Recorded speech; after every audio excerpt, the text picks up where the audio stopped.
उतनी बार एक सच्चे आशिक का दिल नहीं टूटा होगा जितनी बार जिला डोडा में इस टूरिस्ट स्थल पर शीशों को तोड़ा गया है। स्थिति देखिए, ये हालात है। ये जब आप डोडा के अंदर आते हैं, 2 बार जिला डोडा में जब आप एंटर करते हैं तो वेलकम टू डोडा लिखा होता है। एक गणपत ब्रिज के पास है। गणपत ब्रिज से सबसे पहले अगर डोडा में किसी चीज पर नजर पड़ती है तो इसी टूरिस्ट डेस्टिनेशन या फिर इस कैफे पर पड़ती है। पर स्थिति देखिए, आपने देखा जब दूसरा गेट जो यहां से आता है इस तरफ, उस पर भी जब आप उधर से नजर घुमाते हैं तो सबसे पहले अगर आपको कुछ नजर आता है तो वो यही टूरिस्ट कैफे नजर आता है। पर जैसा कि मैंने आपको बताया, उतनी बार एक सच्चे आशिक का दिल नहीं टूटा होगा जितनी बार इस कैफे के शीशों को तोड़ा गया है। हालांकि दुख इस कैफे को जरूर होता होगा, पर इसके मालिक यानी जिसका काम था इसकी रखवाली करना, वो जनाब अगर गायब हैं तो कौन इस सच्चे आशिक को, क्षमा करिए, इस टूरिस्ट कैफे को संभालेगा। 2009 में बना हुआ है और अभी तक जब से मुझे ध्यान में आता है एक दो बार इसको कुछ लोगों ने कॉन्ट्रैक्ट पर लिया है, पर उसके बाद इसकी स्थिति फिर से दोबारा ऐसी हो जाती है। बार बार इसे सजाया जाता है पर फिर से इसकी ये दशा देखने को मिलती है। एक और चीज देखिए, अब इस टूरिस्ट कैफे के अंदर कुछ बचा नहीं है पर ताला लगा हुआ है।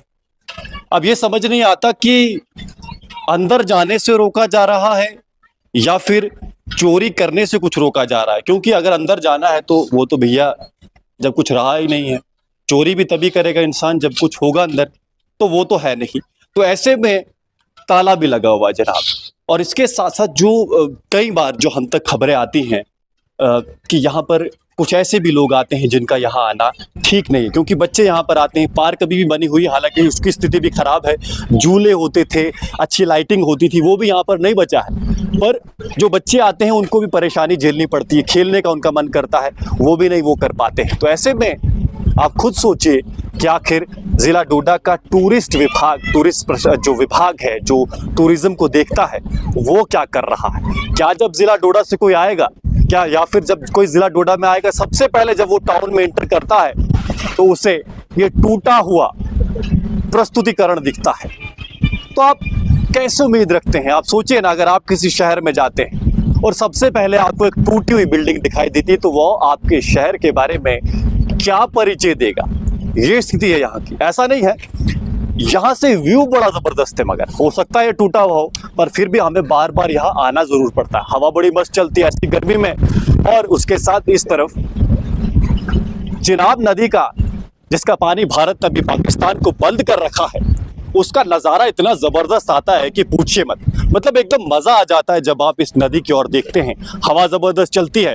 कभी बस एक चीज की है कि ये कैफे चालू होता तो यहाँ पर चाय, ठंडा और गर्म तीनों चीजें देखने को मिलती, और उसके बाद फिर आप ये डायलॉग जरूर मार पाते कि खूब जमेंगे रंग जब मिल बैठेंगे 3 यार, मैं, तुम और चाय। फिलहाल ये थी जेके दर्शन की खास प्रस्तुति। इसमें हमारा प्रयास था कि प्रशासन जागे, जिस गहरी नींद में वो सोया हुआ है। मैं शालीनता और बिल्कुल सभ्य तरीके से आपसे कहना चाहता हूं, जिस गहरी नींद में अगर आप नहीं सोए, जागे हुए हैं तो परिचय दीजिए और इसे ठीक करिए, और अगर सोए हुए हैं तो ये बात आप तक नहीं पहुंचेगी, मैं जानता हूं। फिलहाल ऐसे ही लेटेस्ट अपडेट के लिए जुड़े रहें जेके दर्शन के साथ। मैं हूं विक्रम सिंह ठाकुर। धन्यवाद।